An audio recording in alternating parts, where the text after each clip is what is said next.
Hello friends, welcome to YouTube my channel. आज हम बात करेंगे गरुड़ पुराण के अध्याय 1 के बारे में। तो आज हम जानेंगे जो हमारे शास्त्र हैं उनके गूढ़ रहस्यों के बारे में। तो आज हम शुरू करने जा रहे हैं गरुड़ पुराण की श्रृंखला 1। हम इस वीडियो में जानेंगे गरुड़ पुराण का पहला अध्याय। गरुड़ पुराण हिंदू धर्म के 18 महापुराणों में से एक है। यह मुख्यतः भगवान विष्णु और गरुड़ जी के संवाद के रूप में प्रस्तुत किया गया है। एक बार गरुड़ जी ने भगवान विष्णु से पूछा कि हे प्रभु, मनुष्य के शरीर त्यागने के बाद आत्मा का क्या होता है? मृत्यु के बाद वह कौन से मार्ग से होकर जाती है? उसे कौन से कर्मों का फल भुगतना पड़ता है? तब विष्णु जी ने मुस्कुरा के गरुड़ जी को बताया, यह प्रश्न बहुत ही महत्वपूर्ण है। जो भी मनुष्य मृत्यु से पहले इसका ज्ञान ले लेता है वह मृत्यु के भय से मुक्त हो जाता है। जब जीव अपने शरीर को त्यागता है तब यमदूत उसके कर्मों के अनुसार उसको यमलोक लेकर जाते हैं। यदि उसने अच्छे कर्म किए हैं तो उसको स्वर्ग लेकर जाते हैं, यदि उसने बुरे कर्म किए हैं तो उसको नरक लेके जाते हैं। उसके पापों के अनुसार ही उसको दंड दिया जाता है, उस पर यातनाएं की जाती हैं, उसको इतना सारा दुख झेलना पड़ता है।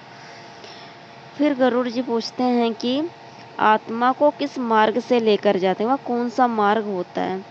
फिर विष्णु जी ने इसका उत्तर दिया, यमदूत आत्मा को चित्रयान और देवयान मार्ग से लेकर जाते हैं। इस मार्ग में आत्मा को भयंकर दृश्य, कटीले रास्ते, गर्म हवाएं और पापों के अनुसार उनको यातनाएं झेलनी पड़ती है और यह यात्रा 47 दिन की होती है।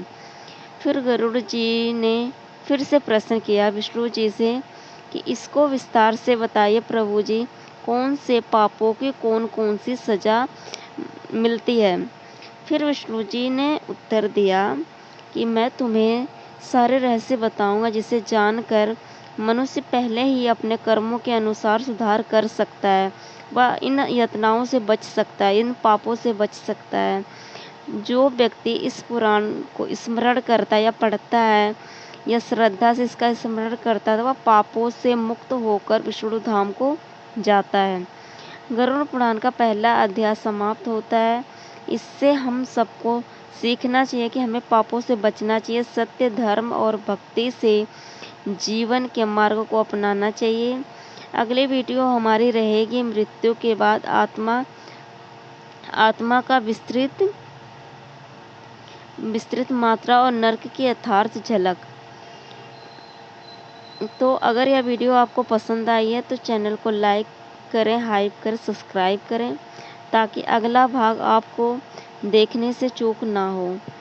तो हम जानेंगे कि जैसे कोई भी व्यक्ति मरने वाला रहता है उसको नहीं पता होता कि वह अगली सुबह देख पाएगा या नहीं देख पाएगा।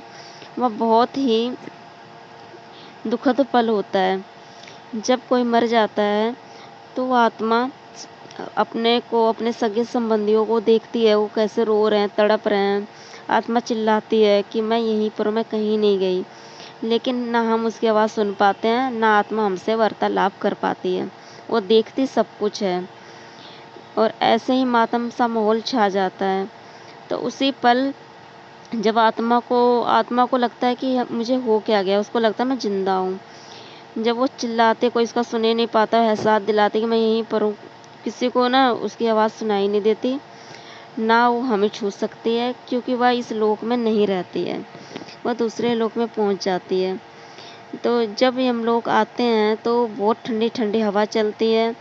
फिर हम लोग आके आत्मा से कहते हैं कि चलो तुम्हारा समय हो गया है, अब तुम चलो, अपने बुरे कर्मों का जो भी तुमने कर्म किया है उसके अनुसार तुमको दंड भोगना पड़ेगा। अच्छे कर्मों का अच्छा फल मिलेगा, बुरे कर्मों का बुरा फल मिलेगा, ऐसा बोलकर ले जाते हैं।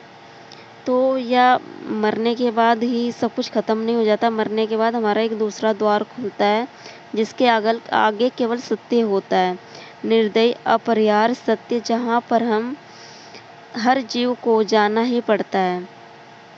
तो आपको यह वीडियो कैसी लगी कमेंट करना ना भूलें और अपना सुझाव देना ना भूलें। Thank you everyone.